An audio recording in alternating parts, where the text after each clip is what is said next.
What's going on, guys? Welcome back to my channel. Today's video is what I watched in January of 2023. This is where I give you a basic overview of what movies I watched in theaters, also on streaming, and also at home on physical media that I have seen before. So let's get started with movies in theaters, and I went and saw three.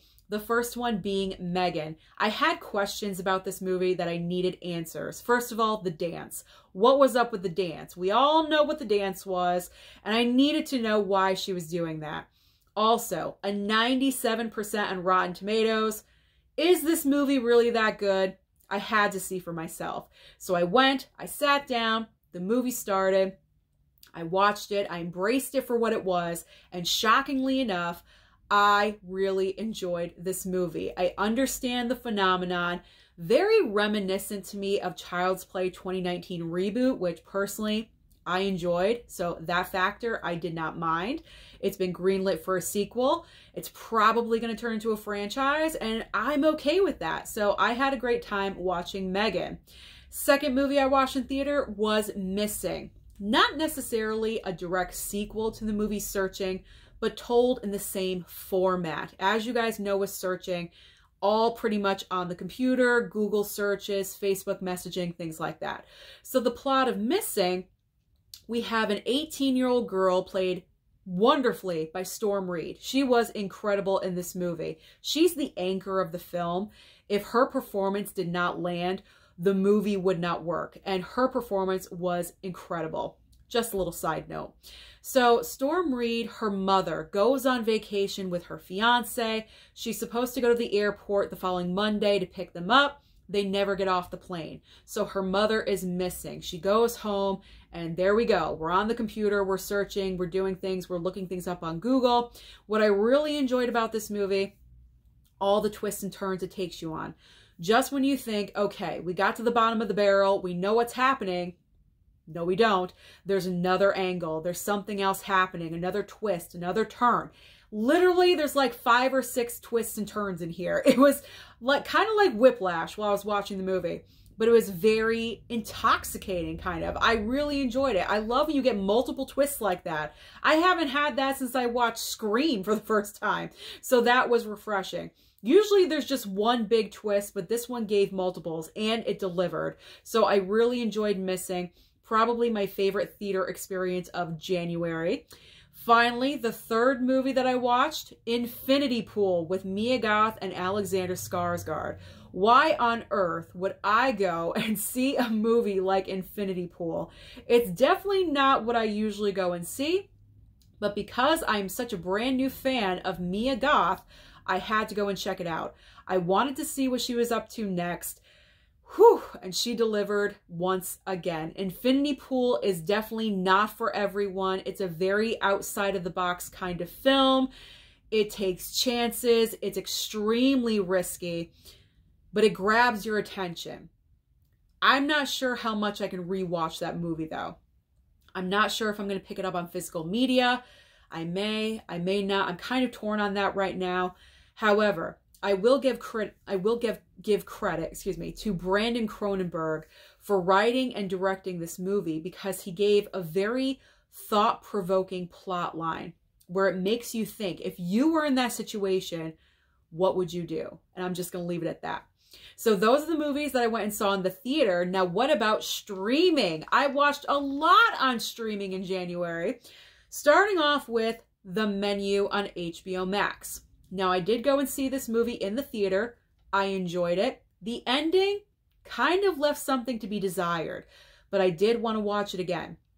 So once it came onto streaming, I wanted to watch it with Mama Blu-ray. We watched it together, and I looked at her after it was done. I said, "Ma, what'd you think?" She was like, "Well, that was a little weird," which I expected from her.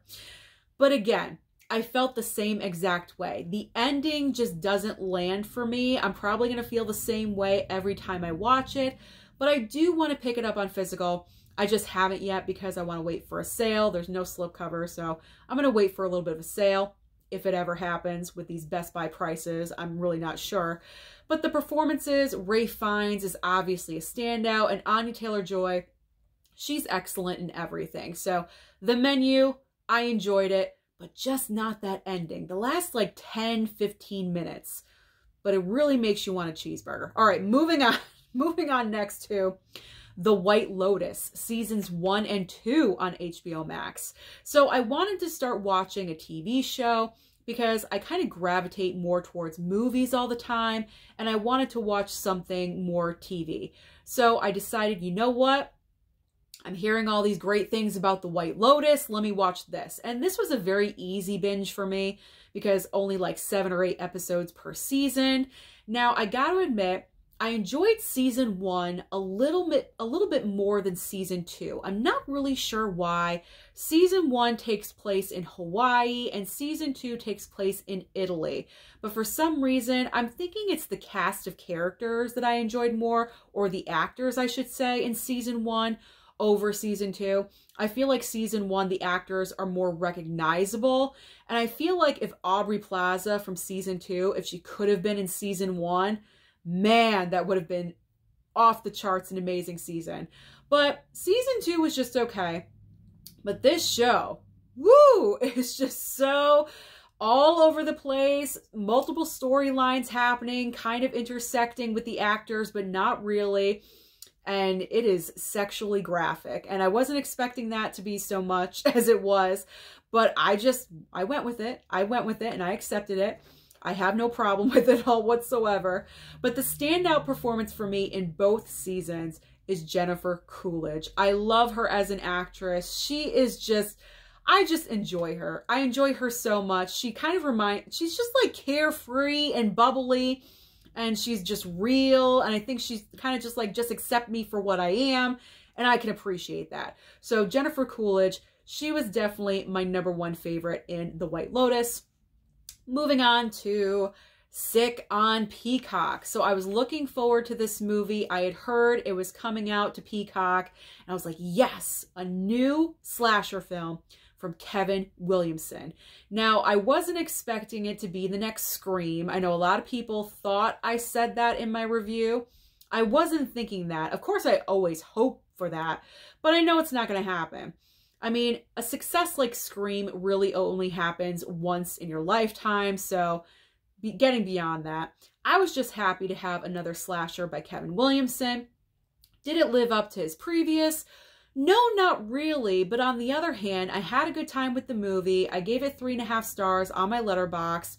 Really quickly, this movie revolves around 2 girls that go to a house. It's the beginning of quarantine in 2020, and there's a killer running around on the loose. I had fun. I had a great time with it. Very much the meta commentary that Kevin Williamson is so good at, revolving around COVID. So those elements were funny. I was laughing at points, probably inappropriate, but that's okay. As long as you're not personally affected by COVID, you'll find those moments funny. But if you have a personal connection to it, you probably wouldn't want to watch this movie, just to let you guys know for the future. But I enjoyed it for what it was. I'm probably not going to rewatch it anytime soon, but it's always an option. I could if I wanted to. All right, let's move on next to Ticket to Paradise, also on Peacock. So this movie, obviously, Julia Roberts and George Clooney. It was kind of like a typical rom-com-esque kind of movie. Julia Roberts and George Clooney play ex-husband and wife. Their daughter just graduates college and she wants to go off on a vacation and relax. She's been like law school or something. Super stressful. So she wants to decompress. So she goes on vacation with her bestie. Oh, I forget her name. Billy Lord. That's right. Her best friend is Billy Lord. I love her. So she goes on a vacation with her best friend, Billy Lord. And she decides on this vacation, she's getting married. She's getting married to someone from the island. So Julia Roberts and George Clooney go to the island. They're invited to the wedding, but pretty much they go to stop it because they're fearing that their daughter is going to ruin her life. There we go. I mean, it was okay. I don't have anything really big to say about this movie. I mean, it was just okay. Yes, it's always good to see Julia Roberts and George Clooney on screen together, but you know what? it's kind of old to me. I want to see something else, something different, not necessarily with the two of them together. They can separate and do separate projects. I mean, it was okay. I think I gave it a 3-star on my Letterboxd, but I know it's a movie I will never watch again. It just served the purpose. I had to kill a couple hours on a Saturday afternoon, and that's what I chose to do. Okay, next up. White Noise on Netflix. First of all, this was the worst of the bunch. I think I gave it a 1/2 star on my Letterboxd, and that's being generous. I wanted to watch this because Adam Driver is in this movie. That was the sole reason why I wanted to watch it, because I love Adam Driver. But I did not understand what this movie was about. I had no clue. I had no idea. It seemed very much all over the place. There wasn't a cohesive narrative of where we were going with this. And this is coming from Noah Baumbach and Greta Gerwig. She's in the movie. I didn't like her in the movie at all. And Noah Baumbach, I didn't know where he was going with this. I think I'm saying his name wrong, but I didn't know where he was going with this movie. I shut it off. I stopped it, I think, after 30 minutes or so. That's probably generous. I think that's more time than most people watch this movie. I just could not do it. I stopped it and I went on to something else. And that something else was next on my list, The Pale Blue Eye, also on Netflix. I didn't even realize that this movie was coming to Netflix, starring Christian Bale. So in this film, Christian Bale plays kind of like a detective. We're back in the old times with like Edgar Allan Poe. Like, that's how old school this movie is. So we're back in the old times with Christian Bale playing a detective. There's murders happening at this military academy where Edgar Allan Poe is like a student of that military academy. And he's kind of assisting Christian Bale with the mystery. I really enjoyed this movie. I liked it for what it was. I think I gave this one a 3.5 stars as well. I mean, it didn't knock my socks off or anything. You can kind of see where it's going as far as the mystery reveal, but it was all right. I enjoyed it for what it was. I mean, Christian Bale is definitely better than this material. I will say that. It was kind of semi-basic, a little bit basic. But I had a better time with it than White Noise. I do have to say that. So coming off of White Noise and watching something else, this was like a 5-star movie compared to White Noise. But I'm sure if I watched it on a different day, I would feel a little bit differently. But in that moment, I was like, wow, this is the best movie I've ever seen, because White Noise sucked that much. But I enjoyed it. I like a good mystery unraveling reveal, so I accepted it. I enjoyed it for what it was. I had a good time with it. All right, next up, The Drop on Hulu. I did not like this movie. I did not like this movie at all whatsoever. Some of the stars in this movie are known for comedy, and I was like, wow, I know who that is. I think this is going to be a good movie. I did not like this movie. This movie pretty much revolves around the fact that it's like a friend group, and two of the friends, they're a lesbian couple, they're getting married. Okay, great, fantastic. And they adopted a baby, or had a baby. And one of the women in the friend group drops the baby, like on the way to the destination wedding. They're getting married, I think in Hawaii or something. So on the way to the wedding, she's holding the baby and she drops the baby. And then it's like the plot line of that revolves around the entire movie. It affects the entire friend group. There's like 8 people in this cast. I hated this movie. I can't even tell you how much I hated this film. None of these characters are likable at all whatsoever. I did not have any sympathy for the woman dropping the baby because she acted like a jerk. I did not care about the friend group at all, and their dynamic was just so weird. It's like they all had previous relationships with each other. It just seemed a little sick to me for some reason. It just seemed way too interwoven and intertwined, and I didn't like it. Wasn't my cup of tea. Wasn't my cup of tea at all. I just didn't like it. I'm sure there's a lot of people out there that can appreciate it, but I just wasn't not for me. It just was not for me. Very, very little at the very, very end. The last like maybe 10, 15 minutes was okay. Yeah, I actually watched the entire thing. saying I hated it, and I actually watched the entire thing. I didn't shut it off. The last like 10, 15 minutes kind of redeemed itself just a little bit, but not by much. So I do not recommend the drop on Hulu. Do not even waste your time with this movie. It is crap. Let's move on to Shotgun Wedding on Amazon Prime. I had a surprisingly good time with Shotgun Wedding. This is starring Jennifer Lopez and Josh Duhamel, and also Jennifer Coolidge. So that's part of the reason why I wanted to watch this movie. So I was actually kind of surprised that this went to Amazon Prime, because Jennifer Lopez, especially earlier on in her career, had the reputation of kind of being the queen of rom-coms for a little bit. And I would think this movie would be great for the box office, to be in movie theaters. But for some reason, they put it on Amazon Prime. I would have put it out for Valentine's Day, because the only competition would have been Magic Mike's Last Dance and Titanic. Come on. Jennifer Lopez can pull in people for Valentine's Day. So I think that was a big mistake. I think they should have put it out into the theater, but regardless, it's all about J-Lo and Josh Duhamel getting married. It's their dream wedding, but she's kind of having a little bit of a bad feeling.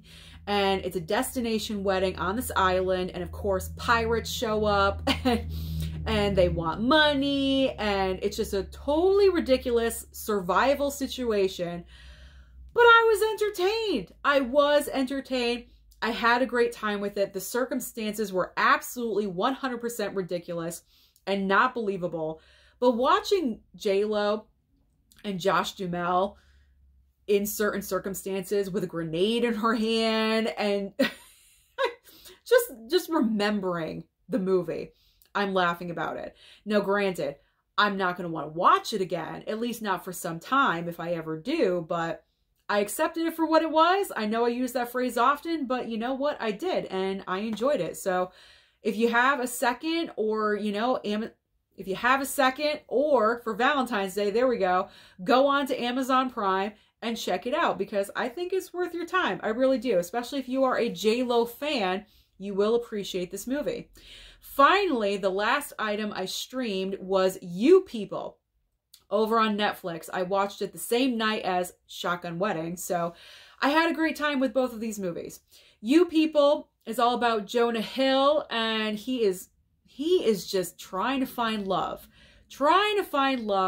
And he bumps into someone that he finds extremely attractive, finds a connection with, and of course her father is Eddie Murphy. And of course Eddie Murphy is going to give Jonah Hill a very hard time. His mother is played by Julia Louis-Dreyfus. I love the all-star cast. Pretty much the entire plot line of this movie. Obviously, he is white, his fiance is black, and so it's all about the differences in culture and, you know, everything, all the difficulties and the struggle and trying to understand the families and the dynamic and them trying to get together and understand each other, and they can't. That's pretty much what the movie is all about, and having the push and pull of that, and is the relationship going to survive? And I really enjoyed the film for what it was. I was laughing constantly throughout it. But is it a movie I'm going to watch again? Not anytime soon. Kind of more of a one-time watch for me. But I had a good time with You People. So that is everything I watched in streaming. Whew! I know I made a couple fumbles here and there, but let's be honest, I am not recording this video again, because I've tried recording it about 2,500 times. So finally ending with, what did I watch from physical media that I have seen before here at home? Only a few items that I have here next to me. Starting off, we had a Friday the 13th, so of course I had to watch Friday the 13th in celebration of the holiday. I don't know, do we consider Friday the 13th a holiday? Sure, why not? So I rewatched Friday the 13th on 4K, and then also because the Scream trailer dropped, I was just in the mood to watch everything Scream, so I watched the first movie. I watched the fourth movie. This is the DVD, but I watched it on streaming actually. And Scream 5 as well. So that is everything that I watched in the movie theater, on streaming, and also on physical media. Everything that I watched in the month of January, besides my never seen it. Whew! I am a busy girl. So comment down below and let me know, how many movies did you watch in the month of January? What did you go see in theater? Don't forget to like and subscribe before you leave, and I'll see you next time.